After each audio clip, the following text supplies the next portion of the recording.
Jakarta menjadi tempat bertumpu pada pengharapan. Lebih dari sekedar angan bagi sebagian orang, Jakarta merupakan kota impian untuk mengukir cita-cita dengan berbagai pengalaman hidup yang ditawarkan. Inilah hiruk-pikuk Jakarta dengan segala kepadatannya.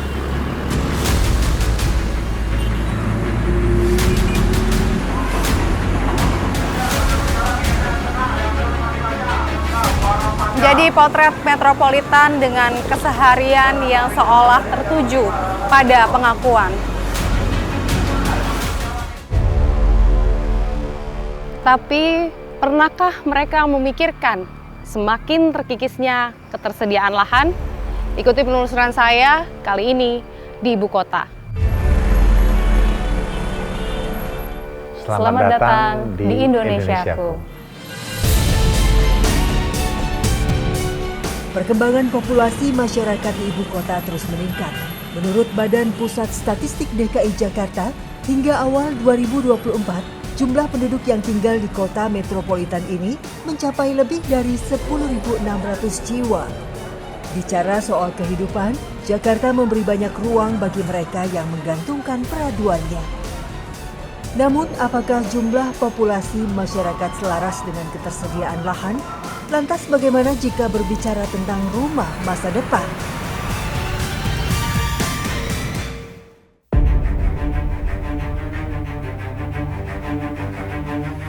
Tempat pemakaman umum menjadi fasilitas publik yang dikelola oleh pemerintah Provinsi DKI Jakarta. Saat ini bisa dikatakan Jakarta mengalami krisis lahan makam sebab jumlah kebutuhan yang tinggi namun tak sepadan dengan ketersediaan. Di ibu kota bukan hal lazim rasanya ketika mendengar terdapat lahan makam yang ditumpuk. Hal ini terjadi karena kapasitas TPU yang rata-rata sudah terisi penuh, mencetak lahan makam baru seolah menjadi barang langka di Jakarta. Kami bertemu para petugas penyedia jasa lain perorangan atau PJLP dari Dinas Pertamanan dan Hutan Kota DKI Jakarta. Mereka tengah sibuk menggali lahan makam untuk menyambut jenazah yang hendak ditumpuk. Di Jakarta, kalau misalkan rata-rata di TPU-nya itu sudah tumpang tindih ya? Betul sekali. Oke, kalau yang sekarang nih lagi digali, ini udah tumpang berapa? 3 sama yang baru mau dimakamin. Oh, yang baru mau dimakamin 3, berarti di bawah sini sudah ada 2 ya? Betul sekali. Biasanya kalau sudah ada jenazah di bawahnya ya, untuk menggali itu kedalaman berapa? 1,20 meter, kadang 1,30 meter, tergantung jenazahnya yang mau digali juga lubangnya. Misalkan satu lubang itu udah 2 makam atau 3 makam itu paling nggak nyampe 1,20 meter, paling 1 meter gitu. Sudah ketemu jenazah yang lamanya di bawah, nah, kami rapikan lubangnya yang di bawah, baru nanti yang keduanya buat yang baru mau dimakamin, yang ditaruh di lubang.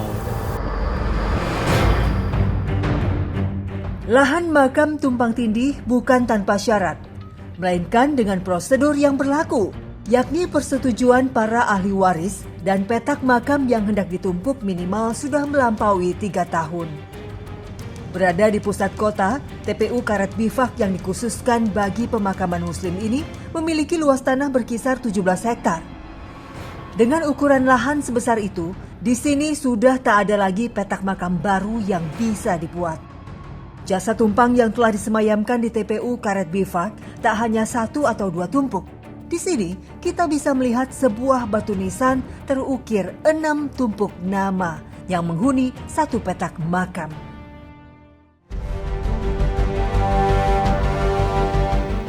Dinamika penumpukan lahan makam rupanya menuai problem yang dialami sejumlah warga Jakarta. Hal ini menjadi pengalaman pribadi bagi Dewi Maisalina, warga Jakarta Barat yang telah menguburkan jasad suaminya dengan menumpuk lahan makam. Semasa hidup, almarhum suami Dewi menjalankan mandat sebagai ketua RW di lingkungan rumahnya. Usai berpulangnya sang suami, Dewi melanjutkan tugas tersebut. RW 1 di Kelurahan Keagungan, Kecamatan Taman Sari, Jakarta Barat, terdiri dari 10 RT. Di pemukiman padat ini terdapat sekitar 150 kakak warga asli Jakarta. Kini, Dewi mengurus hal bersifat administratif di lingkungan tempat tinggalnya, termasuk soal pemakaman jika ada warga yang meninggal dunia. Di mana-mana itu sekarang udah nggak ada penggalian yang baru, jadi kita repot di situ. Jadi kita itu susah untuk mencari pemakaman lah istilahnya, kecuali ada ahli waris yang di situ baru kita bisa. Akhirnya warga saya itu sampai 1 malam belum bisa dikubur, sampai besoknya baru kita dapat. Rata-rata berapa sih Bu kalau di Jakarta nih untuk biaya pemakaman? Kalau misalnya udah ada ahli waris di situ, ya cuman tukang galinya yang bayar, kita yang bayar penggalinya. Kalau yang baru tuh kayaknya hampir ya ada dah nilai uangnya gitu. Kisaran berapa kalau boleh tahu kira-kira?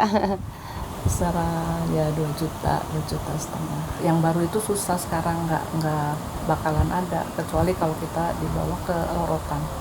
Kalau seandainya yang di DKI itu, ya kita mengharapkan Pemprov buka tanah yang ini lagi lebih luas lagi gitu ya untuk makanan warga Jakarta gitu. Kan ada yang sampai 5, 6 ditumpuk. Krisis petak makam baru telah dirasa mendesak bagi warga Jakarta sejak 6 hingga 7 tahun ke belakang. Miris, di tengah urgensi yang tinggi, muncul sejumlah oknum yang memanfaatkannya. Isu lahan makam fiktif sempat ramai pada 2017 silam. Hal tersebut telah diusut dan kini terus dilakukan pengawasan ketat.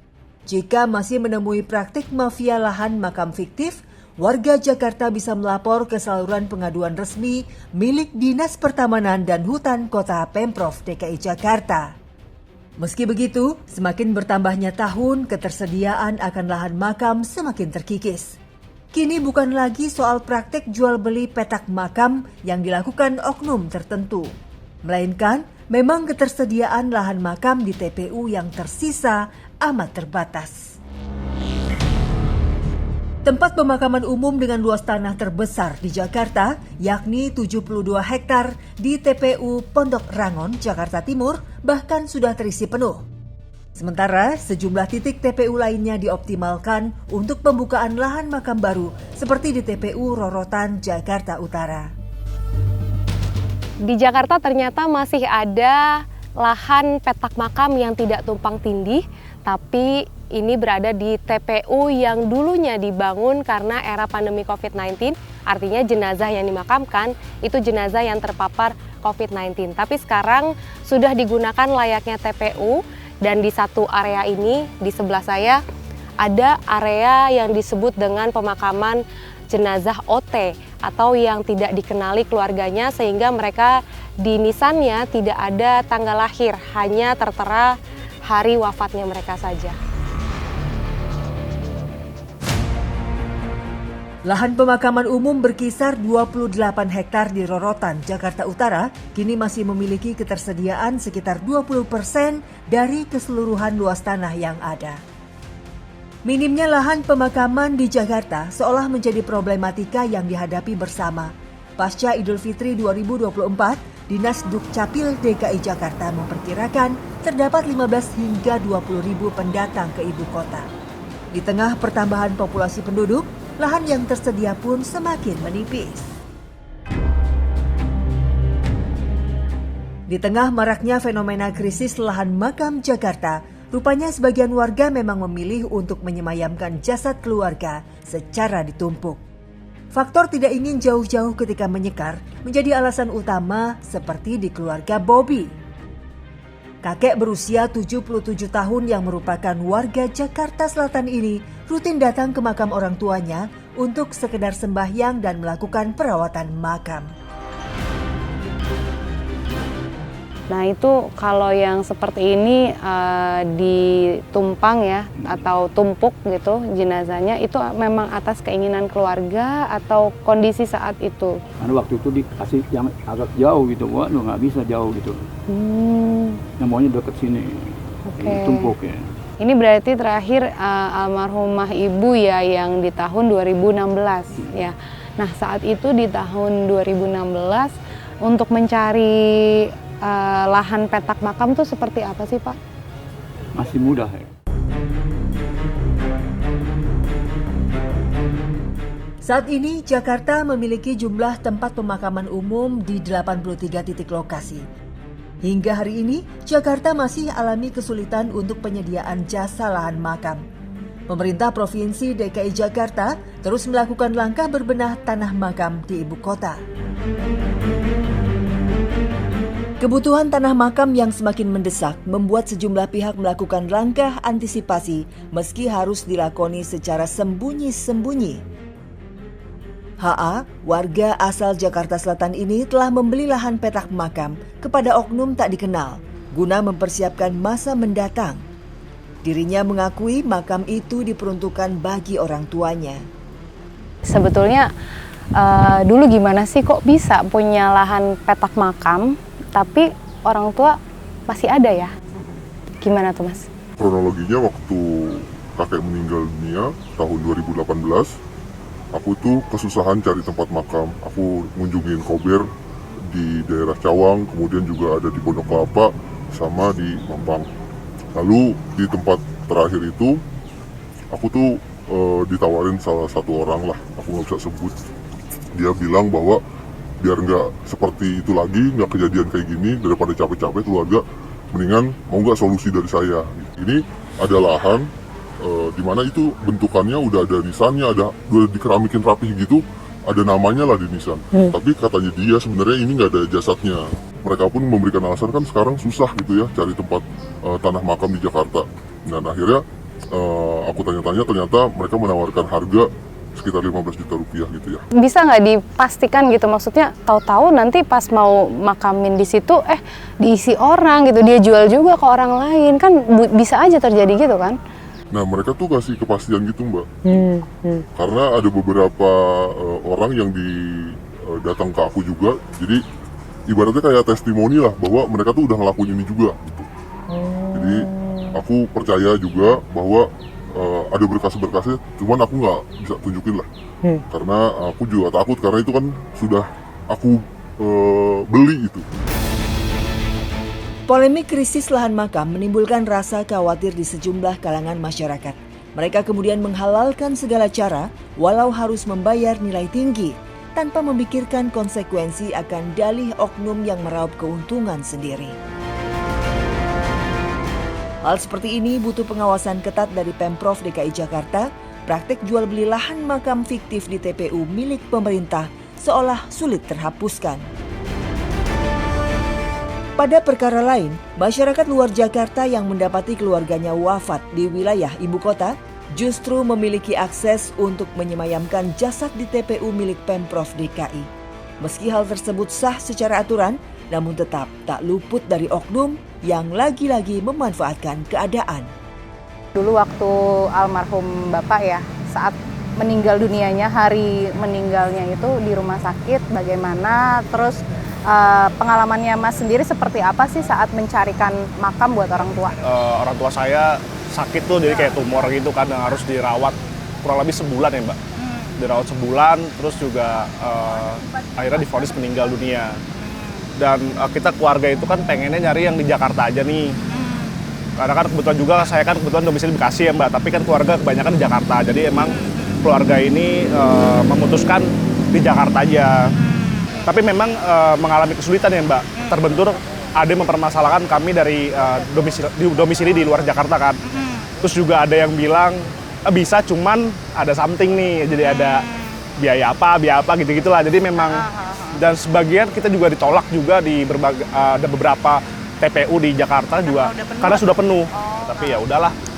Padahal kan saya juga tahu gitu, padahal kan memang dapat info juga kan kalau memang di luar domisili Jakarta bisa dimakamkan dan itu secara gratis diperbolehkan ya, tapi asal meninggalnya posisi di Jakarta. Sangat merasakan kesulitan ya, kita udah berduka, tapi kita juga dipersulitkan dengan situasi yang ada di lapangan gitu, maksudnya mencari TPU di Jakarta.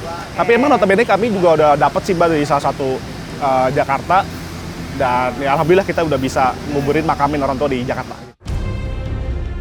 Saat ini kan kebutuhan lahan makam kita tahu mungkin juga sejak lama itu kebutuhannya tinggi, tapi terbatas akan ketersediaan. Nah, itu bagaimana strategi pengelolaan lahan makam di Jakarta, Pak?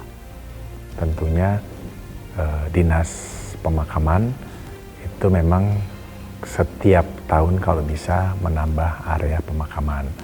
Dan saat ini dari kebutuhan 600.000 meter persegi itu baru terpenuhi 392.000. Jadi idealnya adalah 600, jadi masih kurang 200.000 sekian.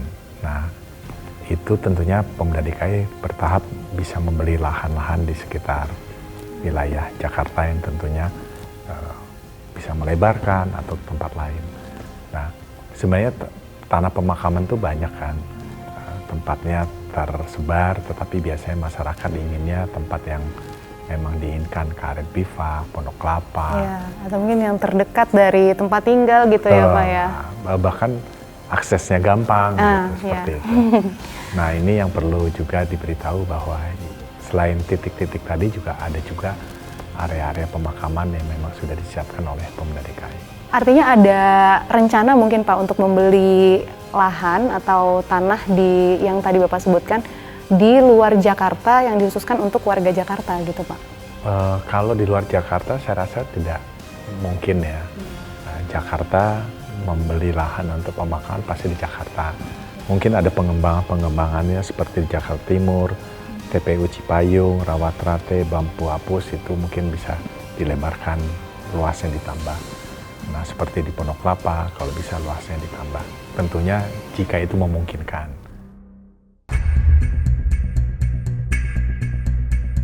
Di Jakarta, harga sebidang tanah paling tinggi hari ini menyentuh 15,6 juta per meter persegi.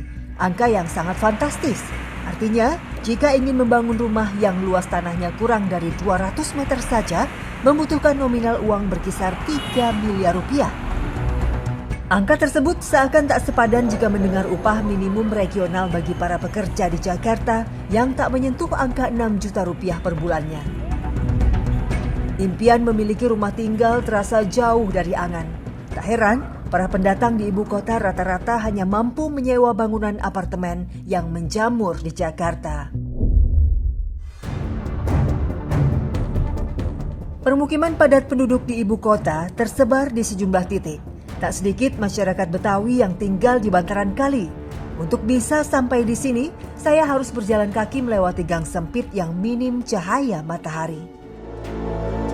Di pemukiman padat penduduk ini ada kurang lebih 1.500 orang dan satu rumah itu bisa diisi lebih dari 2 kakak.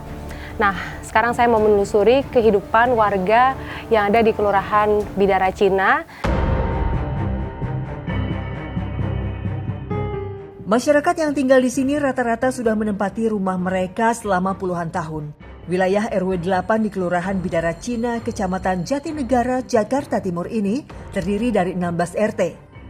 Saya kemudian mendatangi rumah Ketua RT 10 yang sudah menjadi penduduk asli sejak tahun 70-an.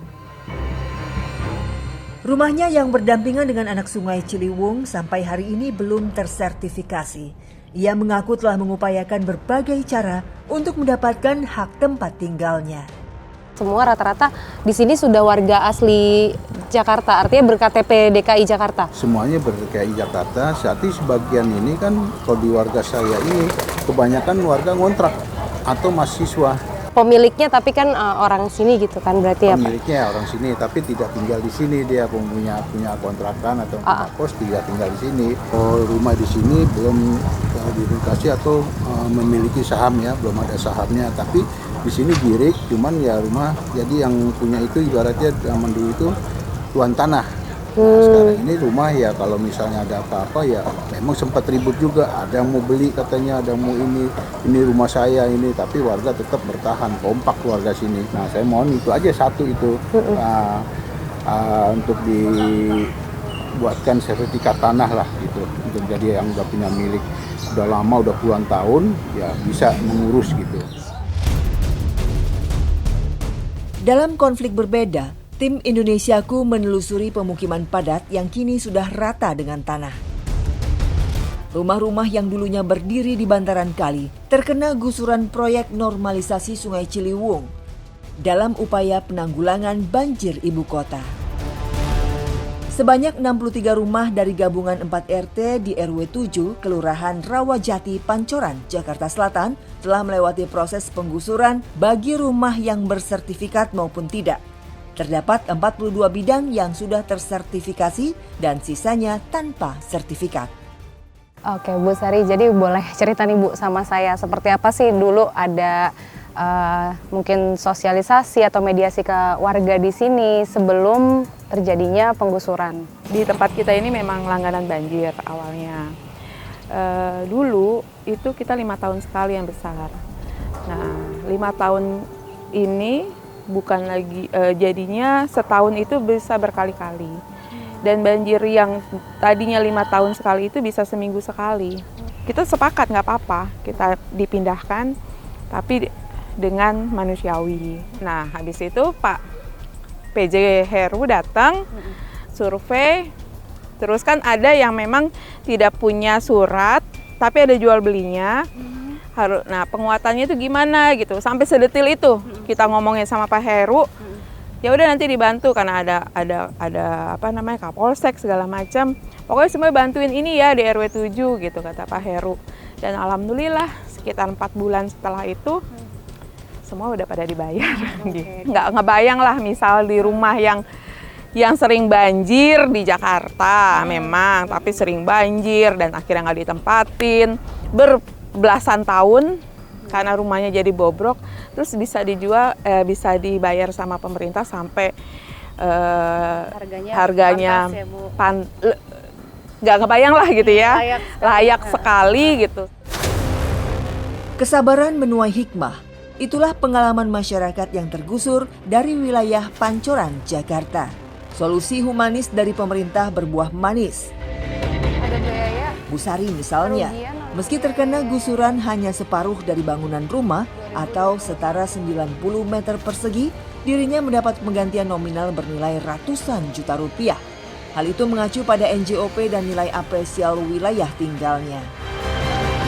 Polemik pertanahan di Jakarta sebetulnya dapat memetik solusi yang berujung pada rasa keadilan. Asalkan praktik mafia tanah dengan tegas harus dibekukan. Yang pertama kita lihat status tanah.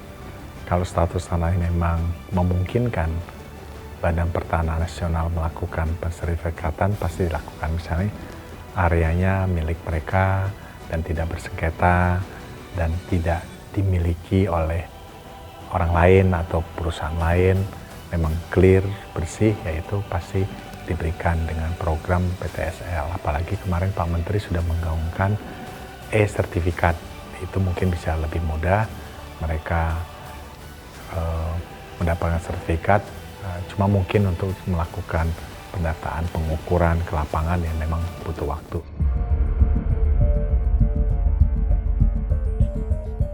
Pemerintah melalui Badan Pertanahan Nasional saat ini tengah gencar mensosialisasikan program pendaftaran tanah sistematis lengkap yang dikenal dengan istilah PTSL.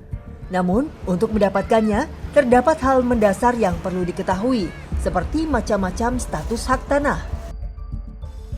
Selain sertifikat hak milik, sertifikat hak guna bangunan, dan sertifikat hak guna usaha, terdapat tanah girik yang tak jarang menuai kontroversi. Tanah ini merupakan tanah bekas hak milik adat yang biasanya belum terdaftar di Badan Pertanahan setempat.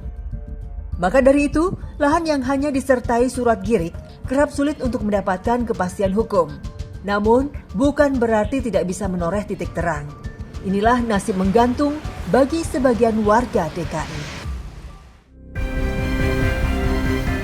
Jakarta yang telah dinobatkan sebagai salah satu dari 25 kota termahal di dunia, sebentar lagi mengalami peralihan status ibu kota. Namun, hal tersebut belum resmi terjadi jika kepres atau keputusan presiden belum diterbitkan. Diketahui terdapat Undang-Undang Ibu Kota Negara tentang ketentuan peralihan yang membuat status Jakarta berubah. Dalam pasal 39 Undang-Undang IKN, DKI Jakarta tetap menjadi ibu kota sampai adanya Kepres. Lantas, bagaimana warga Jakarta menanggapi isu ini? Nggak dengar tuh saya, kalau jadi JKJ memang katanya saya dengar sudah diresmikan di sana IKN. Tetapi kan belum tentu disetujui dengan masyarakat, kan tidak setuju akan pindah ibu kota dari Jakarta ini bagaimanapun. Karena sejarah.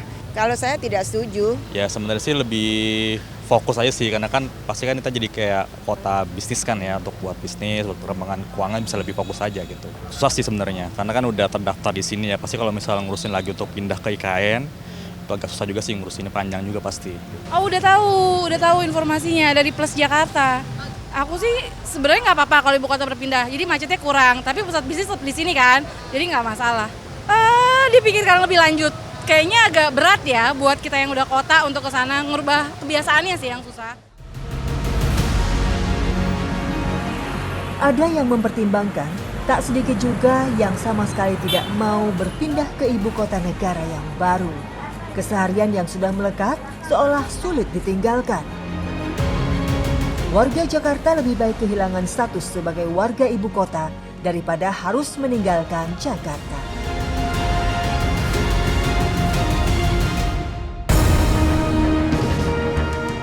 Ragam problematika pertanahan di Jakarta, mulai dari lahan tempat tinggal hingga lahan makam, menjadi PR besar yang dihadapi saat ini.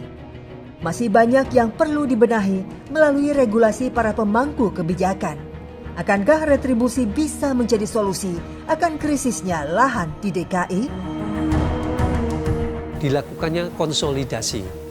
Kalau itu jelas peruntukannya bukan untuk hunian, maka warga harus direlokasi ke rusun yang disediakan oleh Pemprov.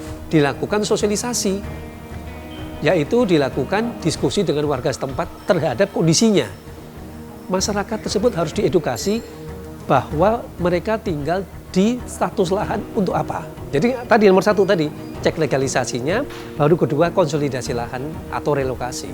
Karena jangan sampai terjadi praktek mafia tanah, ya, jual beli makam, misalnya lahan makamnya tidak pernah dirawat misalnya, ya, terus kemudian tidak bisa dihubungi, biasanya makamnya itu diperjualbelikan. Jangan sampai menimbulkan itu. Ini juga PR kedua yang menurut saya harus dipastikan oleh Pemprov DKI, tidak ada mafia makam. Jadi benar-benar lahan yang tersedia itu lahan yang benar-benar siap digunakan oleh warga Jakarta. Bermacam upaya berbenah tanah di Jakarta telah dilakukan. Tetaplah memupuk harapan tinggi demi menjaga mimpi hingga tergapai di kota ini. Ukiran cerita mereka menjadi penggalan kisah dan pelajaran demi masa depan Jakarta lebih baik. Karena sukses Jakarta untuk Indonesia.